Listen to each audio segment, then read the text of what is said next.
अपने सबके मिथिला संस्कार पर स्वागत करै छी। अपने सबके की हाल चाल छै? अपने सब लग में आई उपस्थित भेलहुँ हँ। पंचमी जे कनियाँके जे पंचमीके भार जेतनि तऽ की विधि विधान हेतनि से लऽ कऽ उपस्थित भेलहुँ हँ। तऽ अपने सब सुनू जे की चाही पंचमीके दिन से अपने सबके बता रहल छी। ओ चीज सब अपन आब सबके तऽ व्यवस्था करऽ पड़तै नहि, तऽ सुनू।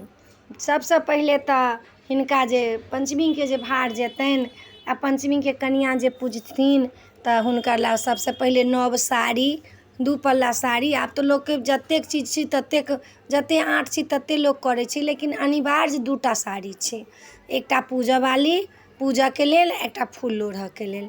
दुनू साड़ीमे खोइछ बान्हि देबनि, दुनू साड़ीके ब्लाउज सिया देबनि, दुनू साड़ीके पेटीकोट सिया देबनि, और फॉल्स लगाबऽके तऽ फॉल्सो लगबा कऽ दऽ देबनि। तखन साड़ी अहाँके भऽ गेल पातिल, पातिल, चौमुख, दीप, नाग, 5टा नाग। आब 5टा लोक नाग ओरिजिनल दै छै। आब लोक कहै छै हम 7टा दै छी, हम 10टा दै छी, हम कते दै छी। ओ अपना अपना मनके छै, लेकिन 5टा नाग होइ छै। 3टा लम्बावला, 2टा चक्रवाला।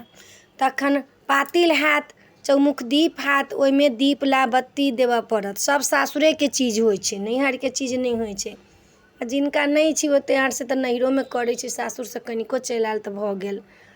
तब आब सासुरमे कनिआँ बेसी काल तऽ आब सासुरेमे लोक कनिआँ रहै छथिन। सासुरमे रहथिन तऽ सासुरेमे सब चीज। तखन अहाँके दही पौड़ावला मटकुरी चाही। मटकुरीमे जे दही पौड़त, गौरी बनल आ सरवा चाही। नैहर सासुरके कते ठमन होइ छै गौर, कते ठमन खाली सासुरके हरदिके गौर बनै छै और बियौती गौर रहै छै, बुझलियै? तऽ ओ अपन अपन नियम छै। सरवा चाही। अहाँके माटिके जे बर्तन पातिल देबै, पातिलके सङ्ग सङ्ग पुरहर देबै, ओहिमे ढाकन रहतै, ऊपरसँ मटकुरी रहतै दहीवला, सरवा रहतै अहाँके गौर बनऽके लेल। एकटा मछडाली रहत, एकटा डाली रहत, एकटा लिली बासन रहत, एकटा फूल लोढ़ाके जे जाइ छै से डाली 15 दिन तक ले फूल लोढ़थिन। ओ डाली जाइ छनि, सेहो मछडाली जाइ छनि। तखन चनाइके चाउर रहत, चूड़ा रहत, दही रहत, जनउ रहत, सुपारी रहत, ओहिपर पाइ रहत।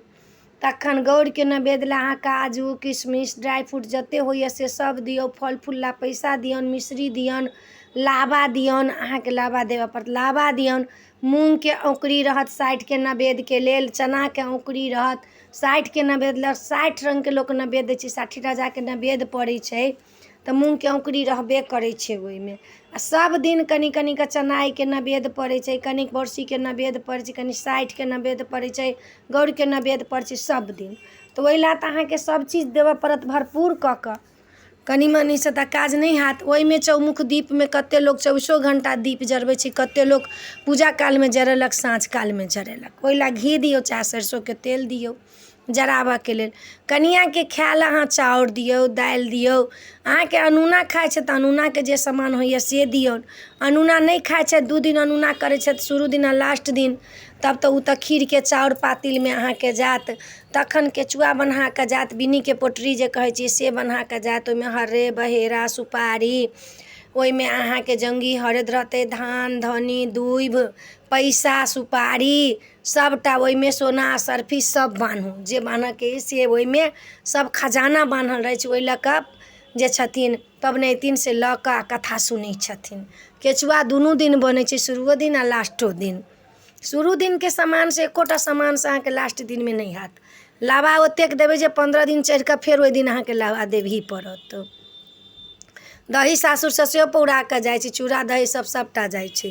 प्रसाद सब कहिए देलहुँ, जिनका जते आस्था छै से ततेक करै छथिन। तखन अहाँके बत्ती सेहो बटा कऽ जायत। कनिआँके जे 15 दिन खेथिन से सबटा अहाँके देबऽ पड़त। माथमे जे तेल लेथिन सेहो देबऽ पड़त। गीतगाइनके तेल पड़तनि से देबऽ पड़त। चॉकलेट, बिस्कुट, नमकीन, शरबत जे बनबै छै से, चीनी, चाय पत्ती सबटा गीतगाइनोके लेल लोक दै छै। आब तऽ बहुत आस्था चढ़ा देलकै, लेकिन ओहूमे जकरा जते आँट छै तते लोक करै छै। पंचमीके लेल तते लोक करै छै। विधान तऽ बड्ड छी अपना सबके देने। पंचमियोमे, मधुश्रावणी पंचमीमे तऽ बड्ड पाइ लोकके लगै छै, कनि पाइ नहि लगै छै। आ निदानोमे जे कहबै जे 30,000सँ कम नहि लागत, आ नीकसँ करबै तब तऽ लाखो टपि जाइ छै। 50,000 में भऽ जाइ छै। अपन अपन बात छनि। लहठी कनिआँके देबऽ पड़त, जे फूल लोढ़थिन से एकटा लहठी देबऽ पड़त, एकटा पूजा करथिन से लहठी देबऽ पड़त। लेकिन लोक पूजेवला लहठी पहिरने रहल, खोललक नहि, वएह रहल पहिरने, लोक वएह पहिर कऽ अपना। आब तऽ लोक सब दिन सब रङ्गके साड़ी पहिर कऽ पूजा फूल लोढ़ऽला लोक जाइ छै। फूलमे अहाँके बेलपत्र रहबे करत, अकौनके पात रहबे करत, जाही जूही रहबे करत। तखन कटोरामे पीस कऽ जाही जूही एकटामे रहत अहाँके, एकटामे मेहदी रहत, एकटामे काजर रहत, एकटामे सिन्दूर रहत, एकटामे पिठार रहत। पाँचटा चीजसँ बिषहारा लिखाइ छै, तऽ पाँचेटा बिषहरो रहै छथिन। आब लोक अपन अपन मोन चलबै छै, 7टा रहै छै, 7 बहिनी रहै छै, 5 बहिनीके 5टा बिषहारा आ 5टा चीजसँ लिखाइ छनि हुनकर। जाही जूही सब सबटा मेहदी काजर सिन्दूर बिन्दी सिन्दूर सब रहै छै ओहिमे, ताहिसँ लिखाइ। तऽ कटोरी सबमे लोक देलक। चाँदीके नागो लोक आब देबऽ लगलैए, लेकिन चाँदीके नाग जाइ छै तऽ माटिओके नाग जाइ छै। चाँदीके नाग लोक 15 दिन पूजा कऽ कऽ हुनका विसर्जित कऽ दै छै। चाँदीके नाग लोक घरमे नहि रखै छै, ओकर बड्ड दोख लिखै छै। साँपके लोक पोसि कऽ रखै छै, नहि रखै छै। तऽ ताहि दुआरे हुनकर पूजा होइ छनि आ भऽ गेलनि। ओ जे छथिन से महादेवके बेटी छथिन, वरदाने हुनका पड़ल छनि। मधुश्रावणीके कथामे सुनबे करब, वरदाने हुनका पड़ल छनि जे हुनका ई की कहै छै से पहिला पूजा हुनके हेतनि। ओहि सब दिन पूजा जे होइ छनि, नेबो सेहो देबऽ पड़त। फल फूलमे केरा, आम, सेब, नारंगी, नाशपाती जतेक जे होइए सबटा अहाँके फल फ्रूट देबऽ पड़त। मिठाइके देबऽ पड़त दाम। मिठाइ ओहि दिन तऽ भेजबे करू, सब दिन मिठाइओ पड़ै छै, बुझलहुँ। आ केचुआ कहबे केलहुँ हँ, गौर बनिकऽ जेबे करत सासुरसँ, खोइछ बन्हाकऽ जेबे करत, सबमे जनउ सुपारी सब जेबे करत अहाँके। तऽ पञ्चमीके जतेक ओरियान कनिआँके सामानके होइए से अपने सबके बता देलहुँ हँ, जे पञ्चमीमे एतेक चीज अहाँ निदानमे करबै तऽ एतेक चीज अहाँके देबही पड़त। चना देबही पड़त, औँकरीके लेल जे बँटथिन से, मूँग देबही पड़त, मूँगके फुलाके देबही पड़त, चाउर देबही पड़त, चूड़ा देबही पड़त, दही पौर कऽ देबही पड़त। ईसब तऽ सबटा देबही पड़त, गौर बनाकऽ देबहे पड़त पहिला दिनमे। एतेक चीज, मानके पात जात, मानके पातपर बिषहारा लिखाकऽ जात। बिषहारा ओहिठमन नैहरो सासुरके लोक करै छै, नहि होइ छै तऽ खाली सासुरेसँ 5टा मानके पात अबै छै। ओहिपर एकटा पड़त जाही जूहीसँ लिखल, एकटापर मेहदीपर, एकटापर सिन्दूरपर, एकटा काजरपर, एकटा पिठार। 5टा 5 रङ्गसँ लिखाइ छै आ तखन अबै छै सासुरसँ। एक दिन पहिलहो चलि आएल, नहि तऽ ककरो नजदीकमे रहल तऽ जाहि दिन रहल पूजा तहू दिन सबेरे चलि आएल। लेकिन ई सबटा ओरियान भऽ कऽ सासुरेसँ अबै छै। सासुरेके चीजसँ पूजै छथिन पबनैतिन।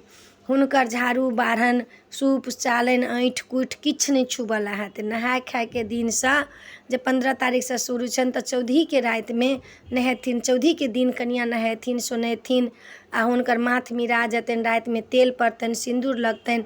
ओहि दिन सब कनिआँ सब नहो नहि कटथिन आ नहि माथ मिरथिन। आ माथ मिरथिन कहिआ? 27 तारीखके निस्तार छै तऽ अहाँके 26 तारीखके माथ मिरब। पूजा पाठ नहाय, जखन पूजा करऽसँ पहिले नहा सोना कऽ तखन जाकऽ पूजा हैत। गौरी पूजके सिन्दूर लगा ले, फेर रातिमे अहाँके सिन्दूर तेल पड़त। एकर बहुत विधान छै, बहुत नियम छै। करला नियमसँ करू, नियम निष्ठासँ करू तऽ भगवान सब मनोकामना पूरा करै छथिन। तऽ ई पञ्चमीके विधि विधान हम अहाँके की चाही से अपने सबके बता देलहुँ हँ। एहिमे जे अइ से एतबे, एहि वीडियोमे इएह अइ। अपने सबके नीक लागत चैनल सब्सक्राइब करब, लाइक करब, कहऽके नहि बिसरब। जय मिथिला, जय माता जी।